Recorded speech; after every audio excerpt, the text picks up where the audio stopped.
Okay, this video will be the last tutorial for our week 2 lab. We just have one more step.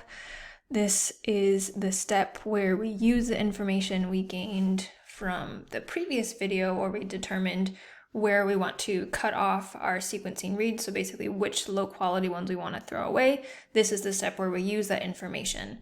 So and this step, the program that we use to do that trimming is called DADA2. So that's why it has that kind of funny name. So before you do this step, make sure you have handy the notes from the previous video where you noted where you wanted to cut off for your forward reads and for your reverse reads. So if we go into our DNA subway project, now because we did that demultiplexing step, our DADA2 option is now available to us. So we'll click there. And for the metadata file, we'll want to use that same metadata file we have been using, so we'll keep that the same. And then it tells you for your forward and reverse reads where you want to trim on the left side of the read, and then where you want to trim on the right side of the read.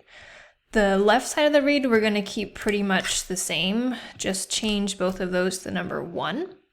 And then the length option is where we want to use the information we figured out from the previous stop.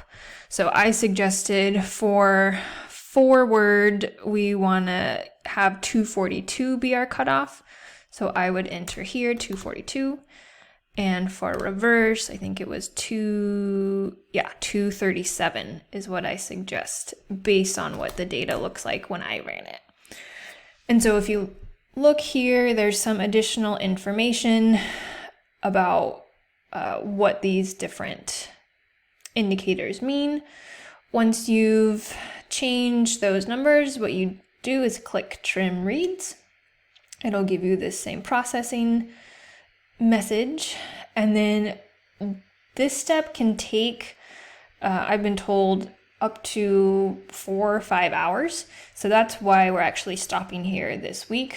So we'll let it run and we can come back to it next week. Yeah, so that's basically where we'll leave off this week. So congratulations, we completed lab 2 now. Now that you've run through this lab, you know how to create a DNA Subway account, create a new project, add data to that project, demultiplex it, and remove low quality reads. Those are all important steps of high throughput sequencing data analysis, and now you know how to do them. So next week we'll pick up where we left off here with this same data set, and we'll continue in DNA Subway next week.